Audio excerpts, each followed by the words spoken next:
Talvez fosse algo comum se sentir excluído, não ir a festas, ter poucos amigos e se sentir inseguro com si mesmo ao auge dos seus preciosos 15 anos de idade. Quem já passou por isso, ou ainda está passando por isso, sabe que é algo difícil, mas passageiro. Com uma falda, a pequenas jovens de cabelos lisos, achocolatados, magra até demais e branca como a neve, não era diferente. De manhã cedo era sempre a mesma coisa. Acordar, o que era vagaroso, desdobrado, vasto. Vastamente, ela abria os olhos. Tinha 15 anos e não era bonita. Pelo menos era o que ela achava de si. Mas por dentro da magreza, vastidão quase majestosa em que se movia como dentro de uma meditação e dentro da nebulosidade. Acordava antes de todos, pois para ir à escola teria que pegar um ônibus e um bonde, o que lhe tomaria 1 hora. O vento da manhã violentando a janela e o rosto até que os lábios ficavam duros, gelados. Então ela sorria, como se sorrir fosse em si um objetivo. Tudo isso aconteceria se tivesse a sorte de ninguém olhar para ela. As pessoas ainda dormem. Como sempre, a rua vazia, silenciosa e o vento frio. Sorria discretamente ao mencionar a palavra frio, enquanto arrumava os livros embaixo do braço.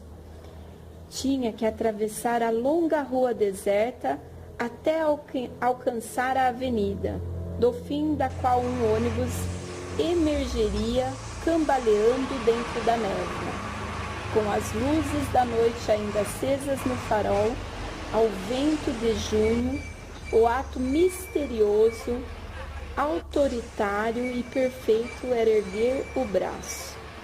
E já de longe o ônibus trêmulo começava a se deformar, obedecendo à arrogância do seu corpo, representante de um poder supremo. De longe, o ônibus começava a se tornar incerto e vagaroso e avançando cada vez mais concreto, até estacar no seu rosto em fumaça e calor. Fazer isso vai se tornando difícil a cada dia. Pensava enquanto esperava a porta do ônibus abrir para finalmente subir e ir rumo ao seu destino de todos os dias, a escola, o que também se tornava difícil a cada segundo que se passava dentro da mesma. Subia séria como uma missionária por causa dos operários no ônibus que poderiam lhe dizer alguma coisa. Aqueles homens que não eram mais rapazes, mas também de rapazes tinha medo. Medo também de meninos. Medo que lhe dissessem alguma coisa, que a olhassem muito. Na gravidade da boca fechada havia a grande súplica: respeitassem-na. No ônibus, os operários eram silenciosos, com a marmita na mão e o sono ainda no rosto. Depois, com andar de soldado, atravessava o Largo da Lapa. A essa altura, a batalha estava quase ganha. Escolhia no bonde um banco, se possível vazio, ou, se tivesse sorte, sentava-se ao lado de alguma asseguradora mulher com uma trouxa de roupa no colo. Ainda teria de enfrentar na escola o longo corredor onde os colegas estariam de pé conversando e onde os tacos de seus sapatos faziam ruído que as pernas tensas não podiam conter, como se ela quisesse inutilmente fazer parar de bater um coração. Sapatos com dança própria. Por que meus sapatos são os únicos que fazem tanto barulho? Eu queria ser invisível, só para não ter que aguentar esses olhares em cima de mim. Eu preciso de sapatos novos. Travava uma conversa de desespero e angústia com seu consciente, enquanto tentava ao máximo andar de cabeça baixa para não olhar para ele. Eu não sei o que eu faria se minha mãe comprasse sapatos iguais ao dela, comentou uma garota de bochechas gordinhas, segurando o riso. Ainda não entendi o porquê de caçoarem tanto a garota. Só uma garotinha insegura que não conhece a si mesma, respondeu a magricela de cabelos loiros e olhos da cor de mel. Calada, você também falava mal dela, resmungou a gordinha, fazendo um bico igual de uma criança mimada, querendo o tão desejado doce que infelizmente não ganhou. Eu não vou ficar calada, e é verdade mesmo. Eu falava mal dela e por isso decidi parar. Porque não entendi o porquê de fazer isso com a garota. Ela só está se sentindo sozinha e insegura. Vai me dizer que você nunca passou por isso, quando te apelidavam só porque você é gordinha. Sério? Eu não estou te reconhecendo, Lúcia. Nem eu. Se o corredor demorasse um pouco mais, ela como que esqueceria seu destino e correria com as mãos tapando os ouvidos. Era feio o ruído de seus sapatos. Não tinha sapatos duráveis. Até que, enfim, a classe de aula, onde, de repente, tudo se tornava sem importância e mais rápida e leve, onde seu rosto tinha algumas sardas, os cabelos caíam nos olhos e onde ela era tratada como um rapaz, onde era inteligente, sua curiosidade informava-lhe mais que respostas. Adivinhava, sentindo na boca o gosto cítrico das dores heróicas. Adivinhava a repulsão fascinada que sua cabeça pensante criava nos colegas. Cada vez mais, a grande fingida se tornava inteligente, aprender a pensar. Às vezes, enquanto o professor falava, ela, intensa, nebulosa, fazia riscos simétricos no caderno.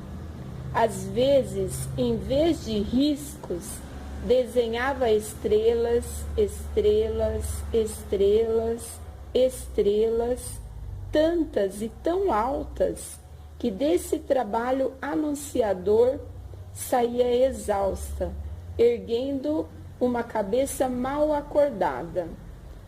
A volta para casa era tão cheia de fome que a impaciência e o ódio roíam seu coração. Na volta, parecia outra cidade. No Largo da Lapa, centenas de pessoas, reverberadas pela fome, pareciam ter esquecido e, se lhes lembrassem, escancaravam dentes. Nesta hora em que o cuidado tinha que ser maior, ela era protegida pela espécie de feiura que a fome acentuava. Comia como um centauro, a cara perto do prato, os cabelos quase na comida. Magrinha, mas como come? Dizia a empregada esperta. Pro diabo! Gritava-lhe sombria. Na casa vazia, sozinha com a empregada, já não andava como um soldado, já não precisava tomar cuidado, mas sentia falta da batalha das ruas. Quando tinha 10 anos, relembrou um menino que a amava jogar ali um rato morto. Porcaria! Berrara branca com a ofensa. Fora uma experiência. jamais contar a ninguém. Com a cabeça entre as mãos, sentada, dizia 15 vezes: sou vigorosa, sou vigorosa, sou vigorosa. Depois percebia que apenas prestar atenção à contagem, suprindo com a quantidade, disse mais uma vez: sou vigorosa, 16. Desesperada porque vigorosa, livre, não mais à mercê, perdera a fé. Era uma manhã ainda mais fria e escura que as outras. Ela estremeceu no suéter. Tudo estava algodoado. Não se ouviu sequer o ruído de algum ônibus que passasse pela avenida. Os jardins endurecidos de frio. No ar escuro, mais que no céu, no meio da rua uma estrela. Uma grande estrela de gelo que não voltara ainda, incerta no ar, úmida, informe. Surpreendida no seu atraso, arredondava-se na hesitação. Caminhava sozinha na cidade bombardeada. Não, ela não estava sozinha. Com os olhos franzidos pela incredulidade no fim longínqua de sua rua, de dentro do vapor, viu 2 homens, 2 rapazes vindos. Olhou ao redor como se pudesse ter errado de rua ou de cidade. Mas errara os minutos. Saíra de casa antes que a estrela e os 2 homens tivessem tempo de sumir. Seu coração se espantou. Droga, droga, droga! Saí de casa muito cedo, maldita pressa. E agora, o que faço? Calma, Mafalda, pensa. Resmungou Mafalda. O primeiro impulso diante do seu erro foi o de refazer para trás os passos dados e entrar em casa até que eles passassem. Eles vão olhar para mim, eu sei. Não há mais ninguém para eles olharem. Eles vão olhar muito. Como recuar e depois nunca mais esquecer de pernas heróicas, continuou a andar. A rua ficou cada vez um pouco mais curta. Os sapatos dos 2 rapazes misturavam-se ao ruído de seus próprios sapatos. Era ruim ouvir. Na nova palidez da escuridão, a rua entregue aos 3. Ela os ouvia e surpreendia-se com a própria coragem em continuar. Mas não era coragem, era o dom. Ela avançava, sofrendo em obedecer. Se conseguisse pensar em outra coisa, não ouviria os sapatos, nem o que eles pudessem dizer, nem o silêncio com que cruzariam. Com brusca rigidez, olhou-os. Quando menos esperava, traindo o voto de segredo, viu-os rápida. Eles sorriam? Não, estavam sérios. Não deveria ter visto, porque vendo, ela por um instante arriscava-se a tornar-se individual e também eles. Por um instante, hesitou toda, perdida de um rumo. Mas era tarde demais para recuar. Só não seria tarde demais se corresse, mas correr seria como errar todos os passos e perder o ritmo que ainda sustentava, o ritmo que era o seu único talismã, o que lhe fora entregue à orla do mundo onde era para ser sozinha. Se ela corresse, a ordem se alteraria e nunca lhe seria perdoado o pior, a pressa. E mesmo quando se foge, correm atrás. São coisas que se sabem. Rígida, catequista, Sem alterar por um segundo a lentidão com que avançava, ela avançava. Eles vão olhar para mim, eu sei. Ia ser rápido, sem dor. Só por uma fração de segundo se cruzariam. Rápido, instantâneo. Por causa da vantagem a seu favor delas estarem em movimento e deles virem em movimento contrário. O que faria com que o instante se reduzisse ao essencial necessário. Olá, em casa. Ah, gatinho, pra que a pressa? Vem cá, linda, não mordo não. Mas o que se seguiu não teve explicação.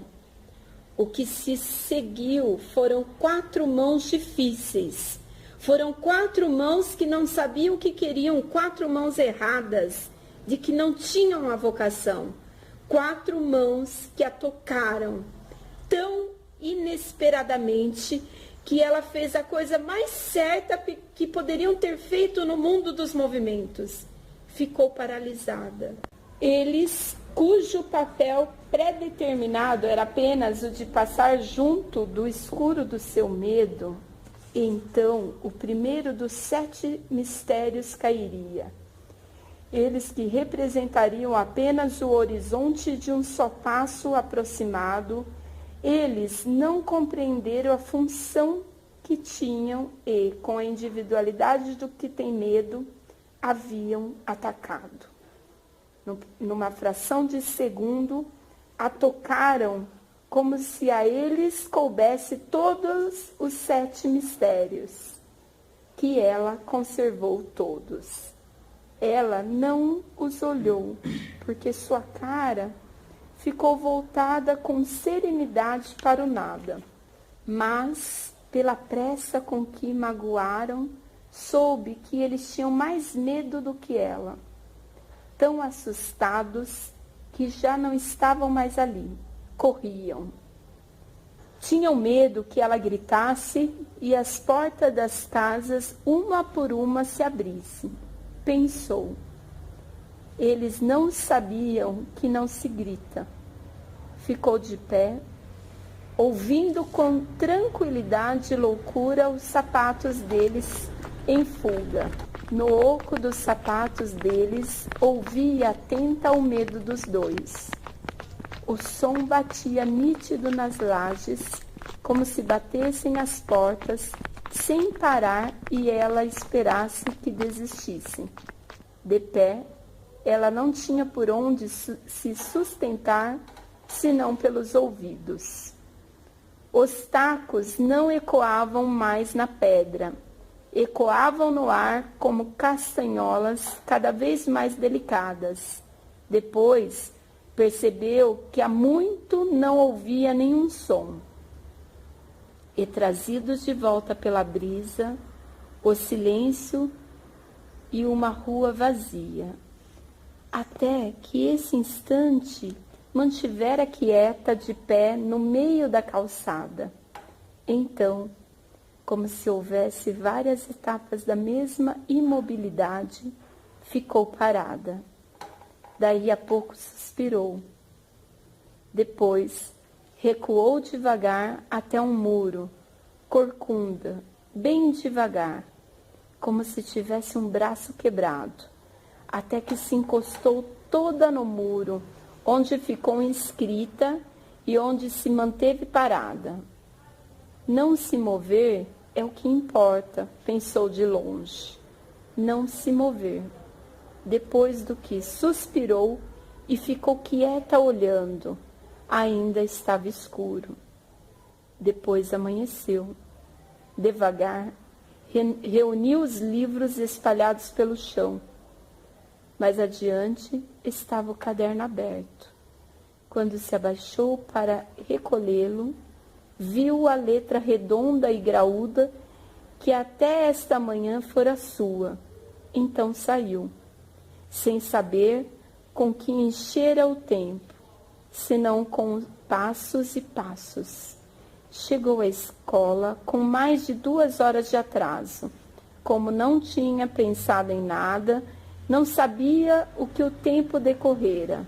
Pela presença do professor de latim, constatou com uma surpresa polida que na classe já haviam começado a terceira hora. O que te aconteceu? Sussurrou a menina da carteira ao lado, talvez uma das poucas pessoas que falavam com Mafalda. Por quê? Você está branca. Está sentindo alguma coisa? Não. Disse tão claro que vários colegas olharam-na. Levantou-se e disse bem alto: Dá licença.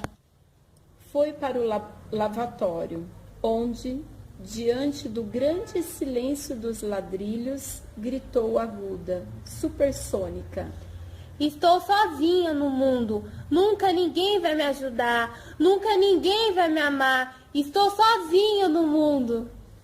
Estava ali perdendo também a terceira aula, no longo banco do lavatório, em frente a várias pias. Não faz mal. Depois eu copio os pontos. Peço emprestados cadernos para copiar em casa. Estou sozinha no mundo. Interrompeu-se, batendo várias vezes a mão fechada no banco. Você vai acabar se machucando desse jeito. Uma garota loira entrou no banheiro. Eu não ligo. Mafalda respondeu sem delicadeza alguma. Estava em um momento de raiva, angústia e desespero. Precisava que respeitasse esse momento sem modos. Eu sou Lúcia. Se apresentou a garota de cabelos loiros a Mafalda com um sorriso amigável, estendendo-lhe a mão na esperança que a magricela, raivosa, lhe respondesse. Mas não houve nada além do silêncio como resposta. Eu ouvi que você estava dizendo, quer dizer, gritando. Bom, acho que toda a escola ouviu. O que alguém como ela está querendo ao vir conversar comigo? Zombar de mim? Talvez o pensamento negativo daquela garotinha não estivesse errado, já que a maioria das vezes que alguém iria falar com ela, acabava sempre como um motivo de chacota. Quando foi molhar os cabelos diante do espelho, ela era tão feia, ela possuía tão pouco e eles haviam tocado. Ela era tão feia e preciosa. Olha aqui. Lúcia falou apontando para o espelho enquanto permanecia com um sorriso aconchegante no rosto atrás de Mafalda. Isso é um espelho e essa aqui é o seu reflexo. Você já parou para se olhar alguma vez no espelho? Não, é claro que não. Mentia para si mesma falando que não tinha tempo para tomar um banho de manhã antes de ir à escola. Qual seria a diferença ao se olhar em um mísero espelho onde reflete nossos defeitos? Defeitos a quais Mafalda sabia que tinha. Sua mãe sabia que tinha. Um velho na rua sabia também que ela tinha. Todos sabiam. Não, Respondeu quase sem voz. Pois deveria. Uma garota assim tão bonita e preciosa que nem você, deveria se olhar no espelho várias vezes, mas não para ver os defeitos ou algo desprezável, mas assim para ver o quão linda você é e deve conservar isso. Novamente, aquele sorriso que conseguia passar de certa forma uma confiança, aconchego. Talvez o primeiro sorriso verdadeiro e a primeira conversa longa que tivera com alguém. Estava pálida, os traços afinados, as mãos umedecendo os cabelos, sujas de tinta ainda do dia anterior. preciso cuidar mais de mim. Pensou. Não sabia como. A verdade é que cada vez sabia menos como. A expressão do nariz era a de um focinho apontando na cerca. O que está fazendo?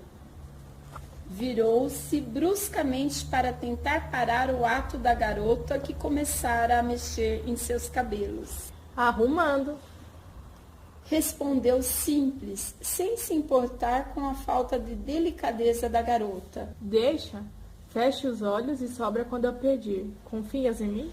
Por que confiaria em uma garota que chegou do nada a querendo confortar com uma coisa que nem ela mesma sabia? Errado. Estava tudo errado, ou não?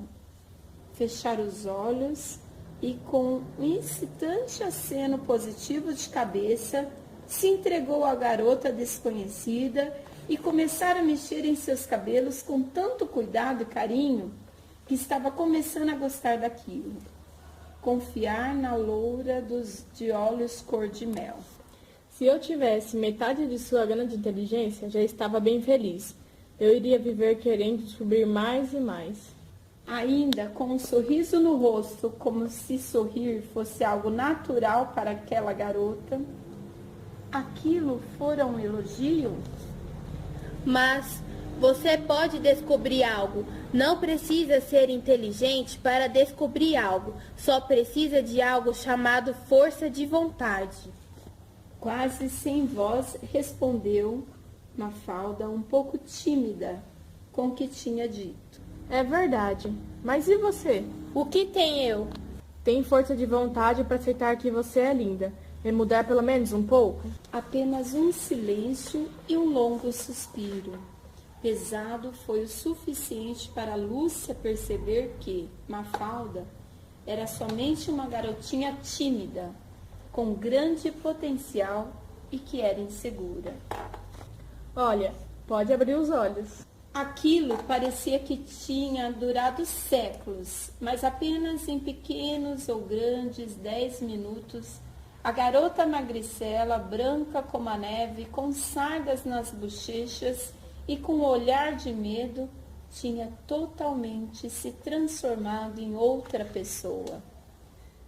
Foram realmente 10 minutos? Aquilo estava certo? Uma boa penteada de cabelo e uma maquiagem simples em seu rosto delicado tinham provocado aquilo tudo. O pequeno brilho que formara em seus olhos de frente ao espelho maravilhada e um pouco incerta com aquilo tudo já deixara claro que o trabalho de Lúcia já tinha terminado ali. Bom, acho que tenho que ir. E você também. Meu trabalho já terminou por aqui. E aquele sorriso, que parecia que nunca saíra de seu rosto, continuava ali, sincero e aconchegante. Certo, obrigada. Meu nome é Mafalda. Eu sei. Voltou ao banco e ficou quieta, ainda alisando seus cabelos. Uma pessoa não é nada, não. Retrucou-se em mole protesto. Não diga isso. Pensou com bondade e melancolia. Uma pessoa é alguma coisa. Disse por gentileza. Mas no jantar, a vida tomou um senso imediato e histérico. Preciso de sapatos novos. Os meus fazem muito barulho. Uma mulher não pode andar com saltos de madeira. Chama muita atenção. Ninguém me dá nada, ninguém me dá nada. E estava tão frenética e estortorada que ninguém teve coragem de lhe dizer que não os ganharia. Só disseram: Você não é mulher, e todo salto é de madeira. Até que, assim como uma pessoa engorda, ela deixou, sem saber por que processo, de ser preciosa. Há uma obscura lei que faz com que se proteja o ovo até que nasça o pinto, pássaro de fogo, e ela ganhou sapatos novos.